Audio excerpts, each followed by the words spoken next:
तो आज हम इस वीडियो में इस क्वेश्चन को सॉल्व करने वाले हैं और ये कोई डिफ़िकल्ट क्वेश्चन नहीं है अगर हम इसे समझ के करें तो देखते हैं क्या अप्रोच लगा सकते हैं इस क्वेश्चन को सॉल्व करने के लिए। ओके, तो ये क्वेश्चन क्या कहता है वो देखते हैं। Let x square plus 3y² is equal to 3 be the equation of an ellipse in the XY plane. कौन से प्लेन में है? XY plane. If a minus under root 3 0 and b minus under root 3 0 2 are 2 points, then find point P on the ellipse such that angle APB is equal to 45 degree. मतलब आपको simply एक ellipse दे रखा है जिसका equation हमारे पास है और ये कहाँ पे है? XY प्लेन में है, बता रखा है। हमारे पास दो पॉइंट्स भी गिवन है। हमारे पास क्या है? दो पॉइंट्स भी गिवन है और हमें क्या कहा गया? एक पॉइंट P फाइंड करना है एलिप्स के ऊपर और वो कैसा होना चाहिए? जहां पे अगर हम एंगल APB निकालें तो कितना हो? 45 डिग्री होना चाहिए। तो इन सभी कंडीशंस के साथ हमें P के कोऑर्डिनेट्स निकालने हैं। देखते हैं कैसे सॉल्व कर सकते हैं इसे। तो पहले तो हम देखते हैं कि एलिप्स का इक्वेशन क्या दिया हुआ है। तो ये है x² plus 3y² is equal to 3। 3 से हम क्या कर देते हैं? डिवाइड कर देते हैं सो दैट ये स्टैंडर्ड फॉर्म में क्या हो जाए? कन्वर्ट हो जाए। तो ये क्या हो जाएगा? x² upon 3 plus y² upon 1 is equal to 1। क्योंकि 3 से 3 क्या हो जाएगा? कैंसिल हो जाएगा। इसको मैं क्या कहता हूँ? फर्स्ट इक्वेशन कहता हूँ। ठीक है, अब मैं क्या करूँगा? जो एलिप्स का स्टैंडर्ड इक्वेशन होता है वो क्या होता है? x² upon a² plus y² upon b² is equal to 1 और इसे मैं सेकेंड इक्वेशन कह देता हूँ। अब दोनों का मैं कंपैरिजन कर देता हूँ। तो देखो ये क्या हो जाएगा? a² इज इक्वल टू क्या हो जाएगा? 3। दैट मीन्स a के इक्वल क्या होगा? Under root plus minus 3। Fine. और एंड b² के इक्वल क्या हो जाएगा? 1। That means b is equal to plus minus 1। ये दो बातें क्लियर हो गई जिसके बेस पे हम क्या कर सकते हैं? एलिप्स ड्रॉ कर सकते हैं कि कैसा बनेगा। उसके बाद हम इस क्वेश्चन को सॉल्व करने की तरफ आगे बढ़ जाएंगे। ठीक है, तो देखो ये हमारा एलिप्स कैसा बनेगा। यहां पे बना देते हैं या इधर बना देते हैं, ज्यादा बेटर रहेगा। XY प्लेन में है, ये भी ध्यान देना है। तो ये y डैश x डैश और ये क्या हो गया? x और ये ओरिजिन। यहाँ पे ये एलिप्स कुछ XY प्लेन में बन रहा है तो ऐसा बनेगा। ठीक है, सही। ये देखें कि इधर ये भाई a तो ये माइनस है तो ये कितना हो जाएगा? माइनस अंडर रूट 3 0 और ये क्या हो जाएगा? Under root 3 0। अब ध्यान देंगे जो हमारे पास a पॉइंट है वो क्या है? इसके कोऑर्डिनेट्स क्या है? अच्छा ये माइनस a में दिया हुआ है। ठीक है, सही है। तो ये माइनस अंडर रूट 3 0 अब ध्यान देंगे ये a पॉइंट ही हुआ। कैसे? इस पॉइंट को मैं ऐसे भी लिख सकता हूँ माइनस अंडर रूट 3 0 तो इसमें कोई चेंज नहीं होगा, कोई फर्क नहीं पड़ेगा। ठीक है, और ये आपको पता है कि क्या होगा, उसमें बताने की जरूरत है नहीं। अब देखें ध्यान से कि b पॉइंट हमारे पास क्या दिया हुआ है? Minus under root 3 0 2। मतलब इसी पे होगा, बस z डायरेक्शन में कितना? 2 यूनिट ऊपर आना है। a पॉइंट के ऊपर ही रहो, बस उसी के a पॉइंट से परपेंडिकुलर डिस्टेंस ले लो ऊपर की तरफ 2 यूनिट। ठीक है, z डायरेक्शन में। तो इसको मैं इधर ले लेता हूं सो दैट आइडिया लग जाए कि ये हो जाएगा अपना b point minus under root 3 0 2। ठीक है, ये परपेंडिकुलर है, ये अभी 3D में बनाना पॉसिबल नहीं है क्योंकि बोर्ड 2D में है। ये ऐसा है, b पॉइंट यहाँ पे है तो माइनस अंडर रूट 3 इसमें भी है, इसमें भी आएगा, बस इसमें z का और कोऑर्डिनेट बढ़ जाएगा जो कितना हो जाएगा? 2 हो जाएगा। ठीक है, और एक पॉइंट हम P मान लेते हैं एलिप्स के ऊपर, सो ये x, y हो जाएगा। ठीक है, इसके कोऑर्डिनेट्स क्या हो जाएंगे एक्स कोमा वाई। क्यों? क्योंकि एलिप्स के ऊपर है और एलिप्स क्या है एक्स वाई प्लेन में है। ठीक है, तो अब हमें ध्यान देना है, इसे मिला देना है और इसे भी मिला देना है। ठीक है, ये एक ट्रायंगल बन गया। हमारे पास क्या गिवन है, एंगल ए पी बी, मतलब ये एंगल हमारे पास गिवन है और कितना दिया हुआ है 45 डिग्री। अब मैं इस ट्रायंगल को बाहर निकाल लेता हूं, सारी बातें समझ में आ गई होगी। तो ये कुछ ऐसा हो गया,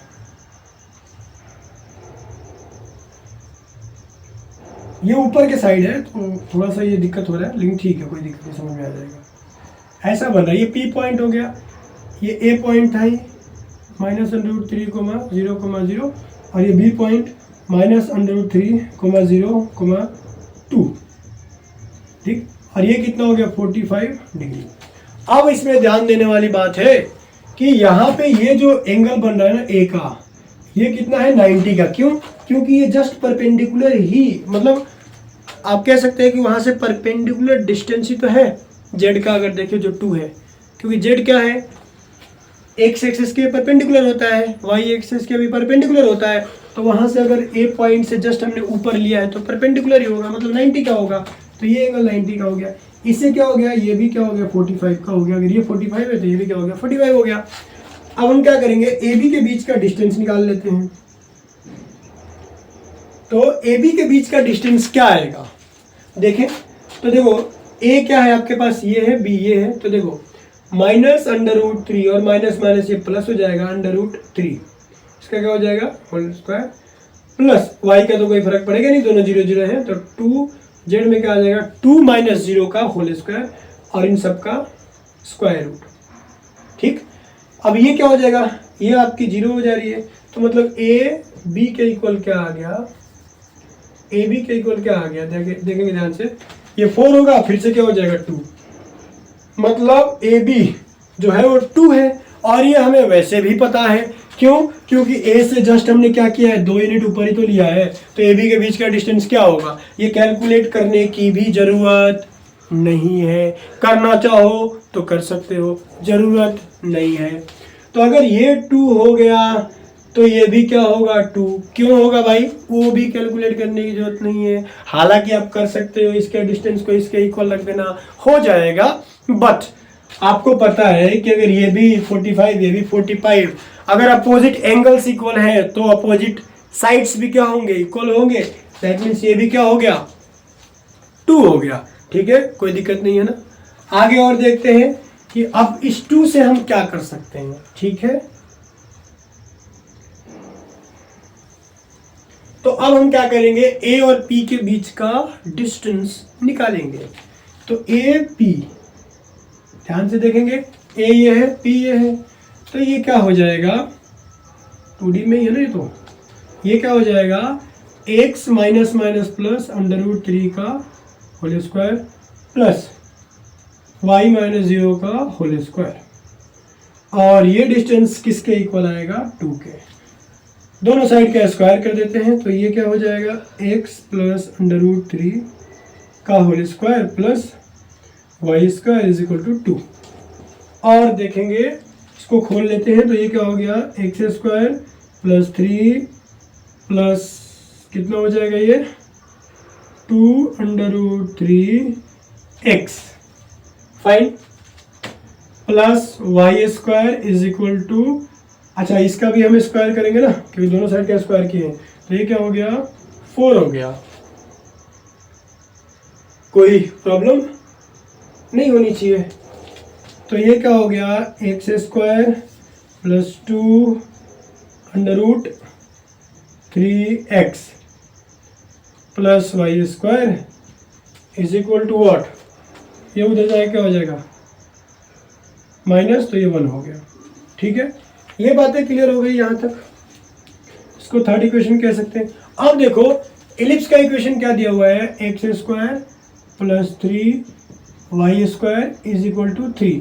यहाँ से अगर मैं y स्क्वायर की वैल्यू निकालता हूँ तो क्या निकलेगा 3 माइनस एक्स स्क्वायर बाई 3। ठीक है, इसको मैं y स्क्वायर की जगह रखता हूँ। तो ये क्या हो जाएगा x square plus 2√3x plus 3 minus x square by 3 is equal to 1।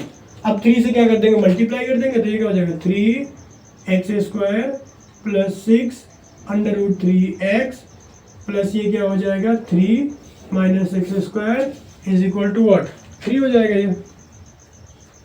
Fine, देखो माइनस x² 3x² मतलब 2x² प्लस ये क्या हो गया 6 अंडर रूट 3x और ये 3 से 3 तो कैंसिल हो जाएगा।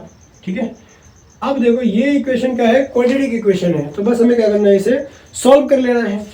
तो यहाँ से मैं क्या कर सकता हूँ, 2x को कॉमन ले सकता हूँ, तो यहाँ पे क्या बच गया x प्लस यहाँ पे क्या बच गया 3 अंडर रूट 3 और इज इक्वल टू 0। ठीक है, अब देखेंगे, अब यहाँ से दो संभावनाएं बन गई हमारे पास, ये आ गया equation 2x plus 3 under root 3 is equal to 0। तो यहाँ से दो संभावनाएं बन गई, या तो 2x के इक्वल 0 है जिससे x के इक्वल क्या आ गया 0 आ गया, या तो x plus 3 under root 3 is equal to 0, तो x के इक्वल क्या आ गया -3 अंडर रूट 3। x की दो वैल्यूज आ गई, तो इनमें से कौन सा एक्सेप्ट करेंगे, कौन सा हमें इग्नोर करना है, ये हम कैसे बताएंगे। तो ध्यान से देखो, जो हमने xy लिया है वो कहाँ पे है, इलिप्स के ऊपर है, तो जाहिर सी बात है x की जो भी वैल्यूज आनी चाहिए वो क्या करनी चाहिए, इलिप्स को सेटिस्फाई करना चाहिए। अब अगर हम क्या रखेंगे -3 अंडर रूट 3 रखेंगे, तो ध्यान से देखो या a यही क्या है -√3 है, अगर हम देखें तो इधर कहीं आएगा -3√3, और अगर ये इधर आएगा तो इलिप्स के ऊपर कैसे होगा, इसीलिए हम इस वैल्यू को क्या करेंगे, इग्नोर करेंगे, और x की हम कौन सी वैल्यू एक्सेप्ट करेंगे, ओनली 0 एक्सेप्ट करेंगे।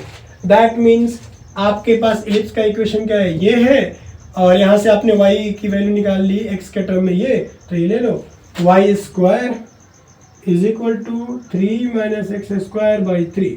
अब x की वैल्यू हम 0 पुट करेंगे, तो ये क्या हो गया y² is equal to 3 minus 0 upon 3, मतलब y² इज इक्वल टू 1, मतलब y इज इक्वल टू कितना +-1। ये बात मेरे हिसाब से तो क्लियर हो जानी चाहिए, यानी y की वैल्यू कितनी आ गई, या तो +1 या -1। इससे क्या बात पता चलता है कि जो P पॉइंट है ना कहाँ पे है, यहाँ पे है, क्योंकि हमने देखा है यहाँ पे देखो B कितना आया था, +-1 आया था, मतलब ये पॉइंट क्या है 0,1 और ये पॉइंट क्या है 0,-1। अब ध्यान देने वाली बात है कि y की भी वैल्यू यही आ गई, तो मतलब अल्टीमेटली P पॉइंट कहाँ पे हो सकता है, या तो यहाँ पे हो सकता है ये, या कहाँ पे हो सकता है, नीचे हो सकता है। P पॉइंट की दो ही पोजीशन पॉसिबल है, तो अल्टीमेटली अगर हम देखें तो P के क्या क्या कोऑर्डिनेट्स आ गए 0,1, या हम क्या लिख सकते हैं 0,-1, और एक साथ और 3D के फॉर्म में हम क्या लिख सकते हैं, P को 0,+-1,0। तो फाइनली आपका आंसर क्या आ गया, ये आ गया। ठीक है, तो P का अगर हम आंसर यहाँ पे लिखना चाहें तो P हमारे पास क्या आ गया, कहीं पर भी लिख लेते हैं, तो P 0,+-1,0, ये हमारा आंसर आ गया। अब ये क्वेश्चन कहीं से भी डिफिकल्ट नहीं है, कोई ज़्यादा ट्रिकी भी नहीं है। अगर सिंपल तरीके से आप थोड़ी बहुत कैलकुलेशन समझ सकते हैं, थोड़े इक्वेशंस को सॉल्व कर सकते हैं, थोड़ा अपना माइंड यूज कर सकते हैं, इन थोड़ा थोड़ा काम को अगर आप कर सकते हैं तो इस क्वेश्चन को सॉल्व आप कर सकते हैं। अदरवाइज क्या होगा, प्रॉब्लम हो जाएगा। अच्छा, मैथ्स के प्रॉब्लम सॉल्व क्यों नहीं होते हैं, क्योंकि मैथ्स के प्रॉब्लम एक्चुअली आपको चेक करते हैं कि आपका माइंड फोकस्ड है या नहीं है। अगर आपके माइंड में क्या है, थोड़ा सा भी कुछ और चल रहा है ना, तो आप इतनी सारी चीज़ों को रिलेट नहीं कर पाएंगे। अगर किसी का माइंड पढ़ाई पे नहीं लग रहा है, अगर उससे मैथ्स के क्वेश्चन नहीं हो रहे हैं, तो जानने की कोशिश करो कि फिर उसका माइंड लग कहाँ पे रहा है। क्योंकि मैं तो सिंपल इंसान को चेक करने का सबसे एक ही तरीका, मैथ्स के क्वेश्चन दे दो। हालांकि सब पे अप्लाई नहीं करना है, बट हाँ स्टूडेंट पे तो कर ही सकते हैं। 10th क्लास तक के, 11th क्लास में गए आर्ट्स ले लिए तो उनका फील्ड ही डिफरेंट हो गया ना, बट 10th क्लास तक के आप चेक कर सकते हो, मैथ्स के क्वेश्चन दो।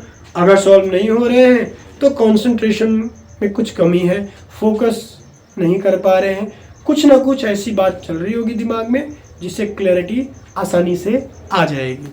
तो आई होप कि ये क्वेश्चन आपको समझ में आया होगा। Will meet in next video of course with something interesting और of course interesting. Okay, thanks for watching.